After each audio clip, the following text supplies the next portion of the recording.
Are you a big visualizer? Yeah, I like to visualize. What do you see?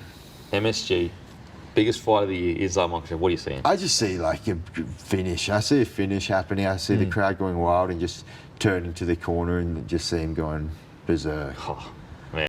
Yup, that's JDM saying and predicting that he is gonna KO Islam Makhachev. My people, we're 3 days away, man. We're 3 days away. And I seen a couple interviews from JDM and a couple things that stood out to me that I wanted to bring to you guys that I think is absolutely important. All right. The first thing that I want to talk about is, in my opinion, very important. When you're, competing in a fight against one of the best mixed martial artists in the world, you want to get the best sparring partners around you, all right? Now, I know Alexander Volkanovski, Craig Jones, and all these guys have been helping JDM the most, but somebody asked JDM, who is the best wrestler that you have sparred with to help you prepare for Islam Makhachev? And he gave us a name. Wrestler? Yeah. I mean, I've got one of my training partners, Lawrence Whitesmith. He's really been helping me out this camp. He's a young guy, but he's an up-and-coming guy we'll see in the UFC very soon. Yeah, he's definitely... He says he's been working with, I believe this guy's 21, 22 years old, Lawrence Whitesmith. And I said to myself, okay, you're working with Lawrence Whitesmith. Let me see who this guy is. Is he a Sambo world champion, state world champion wrestler? Is he NCAA wrestling champion? No. He actually doesn't really have a wrestling background, right? I think he's a blue belt in jiu-jitsu and a purple belt in kung fu, okay?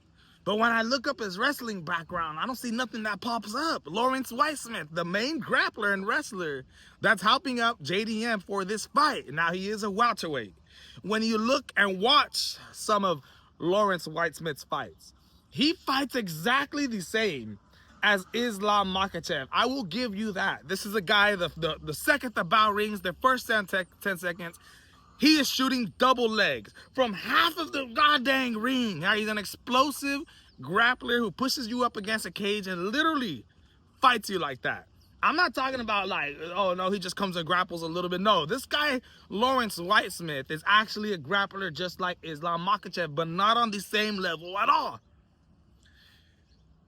And he's a welterweight, weighs 170 pounds. Okay. I mean, that's who you're going to be fighting, JDM, a welterweight. But this guy, Whitesmith, has only had 7 fights in his professional career. He's lost 2 times and only been competing professionally since 2020. I don't know if that is the best sparring grappler that you could have got to be able to compete against Islam Makhachev, but when I do my research, and I think it's very important in who you've been working with, who you've been sparring with to be able to prepare you for your fight, I understand that Lawrence has the same style as Islam Makhachev, but I do not think at all, he is the same level of wrestler at all. I've seen Lawrence Whitesmith out wrestle guys, but who are these guys? Buckets from Aussie, right? Guys who aren't these ridiculous wrestlers. It's just guys that are regional fighters that he's beating. And not just that, but I've seen him taken down himself. I've seen him try to get takedowns and not be able to get him and get taken down himself, okay? This worries me for JDM, all right? Because I know he's working with Craig Jones and Alexander Volkanovski, right? Some high level fighters to prepare him for this fight. But I would have liked to see a little bit better of wrestlers in the camp with JDM. Now, is that actually going to matter in this fight? I do think it is, okay? But another thing that I noticed about JDM in this fight that actually gave me a little bit of confidence about him.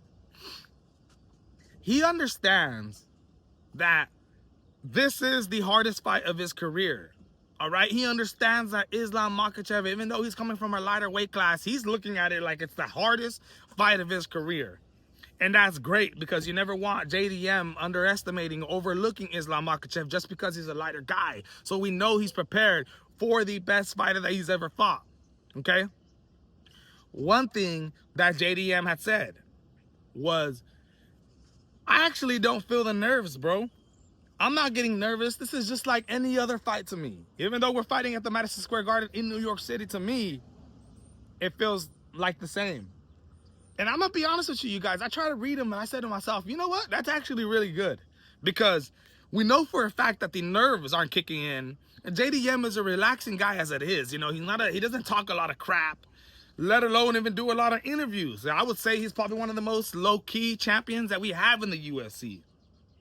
So I actually do think that that will benefit from him, from getting him all excited, making him, you know, get into the ring and make mistakes that he wouldn't have made normally because he's fighting in front of thousands and thousands of people. But he did say that he is going to push the pressure. Yes. That this fight against Islam Makhachev, he's going to be pushing the pressure and coming with more ferociousness, more than he's ever had in any of his other fights. It's all right. It's still trying to find the right balance. I think, yeah, I'm going to try and go more on the more aggressive side this fight, I believe. Now, I think that is a great game plan. I think you're going up against Islam Makhachev, the smaller guy. You know, put your force on him. Don't let Islam Makhachev, you know, control the cage. Do your game plan. But the only thing that I would say is watch out for the pressure that you're putting, because as you're putting pressure, sometimes you get a little heavy on that jab leg, that, you know, the lead leg. And when you do that, it allows openings for Islam Makhachev to be able to grab a single leg, grab a double leg, be able to get it and actually work with it. All right? JDM saying that he's predicting a KO, in my opinion, is crazy to think about. But of course, we got JDM, Supreme Confidence, the welterweight champion of the world. I really don't know if he's going to do that. If he does that, it's going to be absolutely ridiculous. The MMA world, the UFC world is going to be going bonkers. But I tell you what, man, we're getting a little bit more of an understanding of JDM. Right now, it's going to be the media interviews. I think he's going to come up in about an hour. We're going to see what he has to say. But I know he's going for the KO. I know he's coming forward with ferociousness. He says he's going to KO Islam Makhachev, but we all know who are some of the fighters that he's been working with, his main grappler he's been working with. Will this benefit him, my friends? I don't know.